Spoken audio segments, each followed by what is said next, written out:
Hello student, I am Disha Songara and today we will discuss about digestive system। तो digestive system को हम digestive system क्यों बोलते हैं, सबसे पहले हम ये समझते हैं।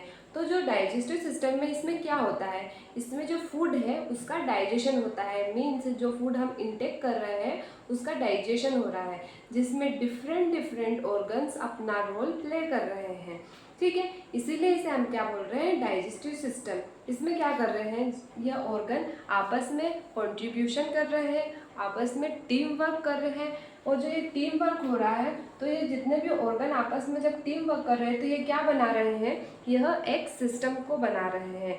और इस सिस्टम में क्या हो रहा है, तो इस सिस्टम में डाइजेशन हो रहा है, इसीलिए इस सिस्टम का नाम हम क्या दे रहे हैं, डाइजेस्टिव सिस्टम। ठीक है, अब इस सिस्टम में सारे ऑर्गन्स का अपना एक इंडिविजुअल फंक्शन है और उसकी हेल्प से ये क्या कर रहे हैं, डाइजेशन कर रहे हैं। जिसमें सबसे स्टार्टिंग में क्या है, माउथ से ही क्या होता है, डाइजेशन का स्टार्टिंग हो जाती है। देन अगेन फिर अपने जो ऑर्गन्स होते हैं ये एक इंडिविजुअल फंक्शन करते हैं और अपना रोल प्ले करते हैं। तो स्टार्टिंग करते हैं हम माउथ पार्ट से। ठीक है, तो माउथ से स्टार्टिंग हो जाती है।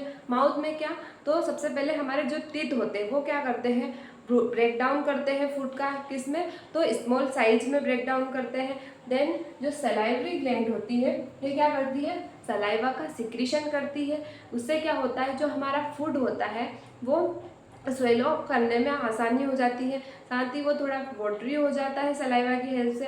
देन उसमें जो एंजाइम होते हैं वो क्या करते हैं, जैसे कार्बोहाइड्रेट हो गया तो उसका डाइजेशन यहीं से करना स्टार्ट कर देते हैं। देन फिर क्या हुआ कि फूड का स्मॉल पार्ट में ब्रेक डाउन हो गया। देन फिर फूड का क्या करेगा, यहाँ से इंटर करेगा, तो कहाँ जाएगा, ये इजोफेगस में जाएगा। ठीक है, इजोफेगस में कोई डाइजेशन नहीं होता, ये क्या है, एक केवल एक वे दे रहा है, किसको, फूड को।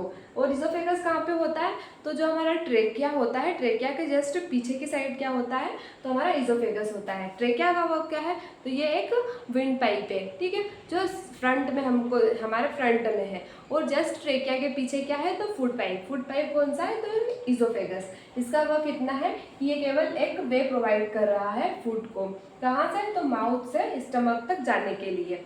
देन फिर इजोफेगस से हमारा फूड कहाँ चले गया, तो स्टमक में चले गया। अब यहाँ पे क्या है, HCl। ठीक है, हाइड्रोक्लोरिक एसिड। तो जो ये HCl है ये क्या करेगा, तो HCl जो हमारा फूड आया है, अगेन इसको HCl मीन्स जो ये एसिड है ये इसको ब्रेक डाउन करने में हेल्प करेगा।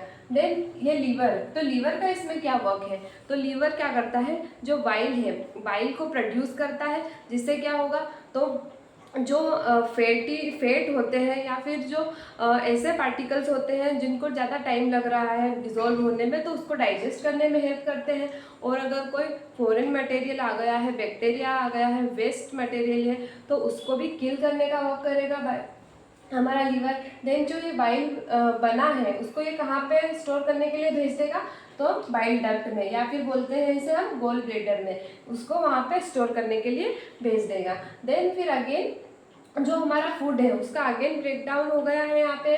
देन अगेन ये फिर कहाँ पे ट्रेवल करेगा, तो ये हमारे स्मॉल इंटेस्टाइन में भी जो ये फर्स्ट पार्ट है इसे हम क्या बोल रहे हैं, ड्यूडेनम। ठीक है, तो जो ये ड्यूडेनम है यहाँ पे हमारा फूड आएगा, तो यहाँ ड्यूडेनम में आएगा। तो जो पेनक्रियास का वर्क यहाँ पे क्या है, तो जो पेनक्रिएटिक जूस होते हैं ये उनको सप्लाई करता है, कहाँ पे, ड्यूडेनम पे।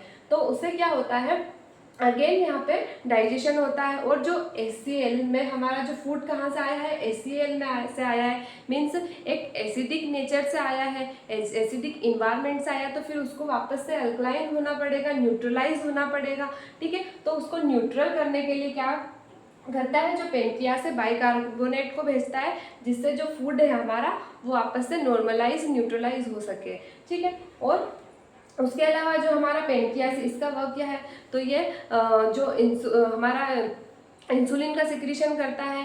ठीक है, ग्लूकागोन का सिक्रीशन करता है। इससे क्या होगा, जो हमारी बॉडी के जो शुगर है उसको भी मेंटेन करके रखेगा। ठीक है, देन फिर ये पेनक्रियास का वर्क यहाँ पे कंप्लीट हो जाता है। ये यहाँ पे ड्यूडेनम तक इसके एंजाइम को, इसके जो जूस है पेनक्रेटिक जूस, उनको भेज देगा। देन ड्यूडेनम में अगेन फिर क्या होगा, यहाँ पे भी डाइजेशन होगा, यहाँ पे भी ब्रेक डाउन होगा, और यहाँ पे जो क्या प्रेजेंट होते हैं, विलाई प्रेजेंट होते हैं, ठीक है, इसकी वॉल पे इनर साइड में। तो ये विलाई क्या करेंगे, ये न्यूट्रिशन को एब्जॉर्ब करने का वर्क करेंगे एंड जो हमारी फुल बॉडी है वहाँ तक इसको ट्रांसपोर्ट भी करेंगे, ठीक है। तो यहाँ पे हमारे जो न्यूट्रिशन है, इंपॉर्टेंट न्यूट्रिशन, उनका सबका क्या हो गया, एब्जॉर्प्शन हो गया, ठीक है।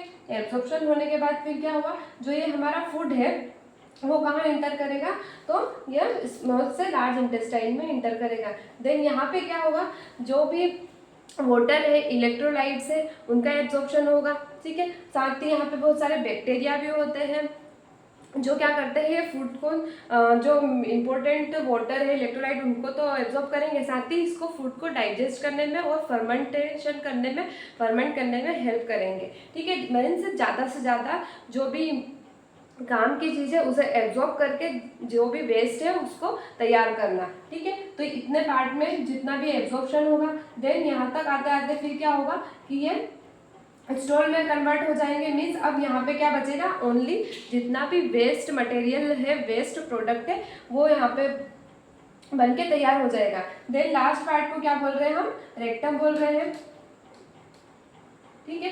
तो ये सब भी हम इंडिविजुअली इनको भी देखेंगे, अकेले स्टमक को भी हम देखेंगे, अकेले लार्ज इंटेस्टाइन को भी हम देखेंगे कि इसके डिफरेंट कौन से पार्ट्स होते हैं, इन पार्ट्स का क्या फंक्शन होता है। अभी हम केवल इसको ऊपर देख रहे हैं कि एक डाइजेस्टिव सिस्टम का स्ट्रक्चर किस टाइप से होता है। देन हम नेक्स्ट में ये भी समझेंगे कि अकेले माउथ का किस टाइप से फंक्शन हो रहा है, अकेले माउथ में कौन से पार्ट है, अकेले स्टमक में कौन से पार्ट है, ठीक है। देन हमारा यहाँ पे जो स्टूल मटेरियल है वो रेक्टम से आने के बाद फिर क्या होगा, यहाँ पे लास्ट पार्ट में एनस से फिर ये क्या हो जाएगा, एक्सक्रीट हो जाएगा, बाहर हो जाएगा, ठीक है। तो इस टाइप से हमारे फूड का इंटेक हुआ, देन ब्रेकडाउन हुआ, देन एब्जॉर्प्शन हुआ, मेटाबॉलिज्म हुआ, लास्ट में क्या हो गया, उसका एलिमिनेशन हो गया, ठीक है। तो इस टाइप से हमारा डाइजेस्टिव सिस्टम वर्क करता है, आपस में टीम वर्क करके, आपस में कॉन्ट्रीब्यूशन करके, ठीक है। और जो ये हमारा डाइजेस्टिव सिस्टम है, या फिर इसको और क्या बोलते हैं हम, जीआईटी ट्रैक्ट, ठीक है। तो इसकी टोटल लेंथ कितनी होती है, 9 मीटर, जिसमें से अकेला जो हमारा स्मॉल इंटेस्टाइन है इसकी लेंथ होती है 6 से 7 मीटर, ठीक है। सबसे ज़्यादा ये लेंथ में इसकी सबसे ज़्यादा लेंथ होती है, ठीक है। तो अकेला 6 मीटर इसकी लेंथ होती है, मीन्स हमारी जो हाइट होती है उसकी 3 गुना ज़्यादा होती है, ठीक है। तो इस टाइप से ये पूरा क्या हुआ, 9 मीटर का जीआईटी ट्रैक्ट, जिसमें से 6 से 7, अब ये उस पर भी डिपेंड करता है कि हमारी हाइट कितनी है। हमारी हाइट के अकॉर्डिंग थोड़ी बहुत कम ज़्यादा हो सकती है, पर एक बोलते हैं कि एक एवरेज जो होती है वो लेंथ कितनी होती है, तो वो 9 मीटर होती है हमारी जीआईटी ट्रैक्ट की लेंथ, ठीक है। और भी जो है इसमें फंक्शन है, इसकी डेफिनेशन है, जो इसका इम्पोर्टेंट रोल है, वो हम इंडिविजुअली भी समझेंगे। अभी केवल हमने क्या देख लिया है, इसको एक समझ लिया कि एक डाइजेस्टिव सिस्टम क्या होता है, इसका किस टाइप से वर्क होता है, ठीक है। Thank you.